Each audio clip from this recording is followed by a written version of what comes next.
Hey everybody, Greg back with Serbs stand alone. This time we're going to talk about the advanced side of the board.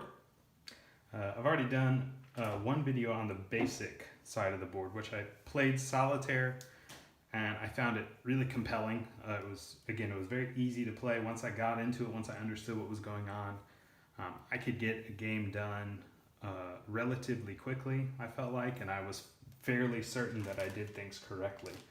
For the advanced game, I did try it solitaire. This game does say it's solitaire friendly.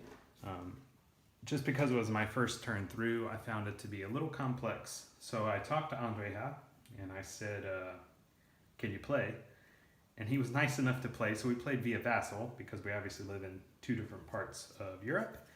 And he said yes. So at the end of this video, I'm going to make my closing comments with the end of the Vassal overlay kind of overlaid on the commentary.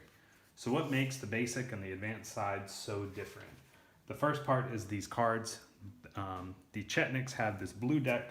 The Partisans, of course, have this red deck, which makes a lot of sense. You have these events. These events are basically the same thing that are on the basic game. You're just going to pull them out. And then sometimes they're conditional. So that's important because the side who wants to make this happen has to make sure that they're working towards it. And then of course you have these asset cards, and these blue cards for these guys, they're gonna play these cards to get more actions, to get more support, which we'll speak about in a second. And the red as well are gonna do the same thing. So the support tables are also very different. On the other side, it's a very simplistic. You're moving a token to the left or to the right. Whereas this one, there's 3 different tracks of support. So it makes the game kind of heavy. As a Chetnik player, you're trying to keep support very much high on your end. You're trying to get it as high as possible throughout the game. You start out with the advantages of the Chetniks. You have more people on the board, you have more movements, even though the red player goes first. As a red player, you're trying to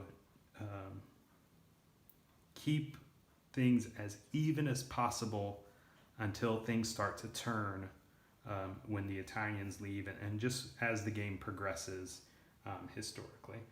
So let's show you the Vassal finish, and I'll talk to you about a few thoughts that I have on the game and where we go from here. Here you have the end of Serbs standalone. This is the Vassal module that we played, and this is the last turn. You can see that the support tracks, all 3 are heading in the way of the Partisans. You can see also as far as territory goes, the Partisans pretty much have the whole board except for Sanjak, where a brave group of Chetniks have survived. Not enough to win. The Partisans won the game, not convincing, but fairly convincing. So this game comes down to telling us that it is talking about the untold World War II in Yugoslavia.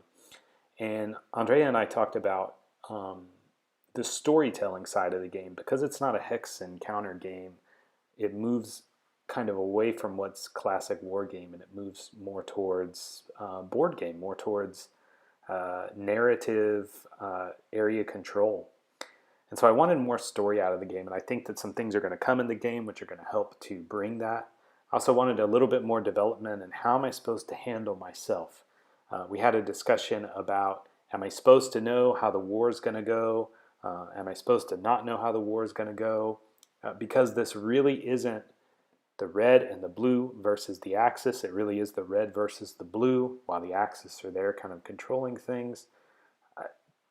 The game really kind of runs in this narrative where you're really trying to wrestle control from each other while using any Axis power you can, either to gain support for yourself or to gain ground that you're going to need for the next turns, for the next few turns. So anyways, we talked about that. I think there are going to be some adjustments or some player aids maybe that will be thrown in that will help players really kind of understand what they need to be doing, and also to kind of pull us into the story. After a while, you're turning over so many of these chits that you can lose track sometimes of the humanity behind them. One of the questions also, there's a massacre track in the top left side, was do you keep the massacre track? I think one of the sides of World War II that isn't really approached very much in board gaming and war gaming is the fact that there was a huge human toll outside of the battlefield. And so this game deals with that, in that when you're a Chetnik and you're making these attacks, which sometimes you have to do, and you're making an attack against an Axis power, you're probably going to have to pay the consequences by your people dying. Not your battlefield people, but your people. And so that's a really difficult thing. It's a choice that has to be made, but at the same time, it's incredibly hard to do that. So it brings something into it. I think Serbs Standalone is a good game. I think that the rules are fairly clear and can be cleared up. I think the tables look good, and I think obviously as production either changes or moves along or whatever, I think that will be pulled in nicely. I think the cards are very easy to read. They're easy to follow. And I think as the story develops, this game is going to be something that's a real treat for people like me who have never been to Serbia. I don't know anyone who is from what used to be Yugoslavia. But I am interested in the war, World War II, that pulls in this side of the game, that shows the power vacuum that was being formed even during the war, as these people were saying, okay, we know that the Axis powers probably are going to leave it someday, but what are we going to be left with afterwards?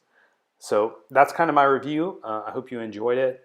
Comment down below or ask questions. I really appreciate Andreja and the game that he's made, and also his willingness to play the game through with me, which took, as I said, I think we played for 4 hours. It was a good experience, fun for me, and I enjoyed it. Thanks so much.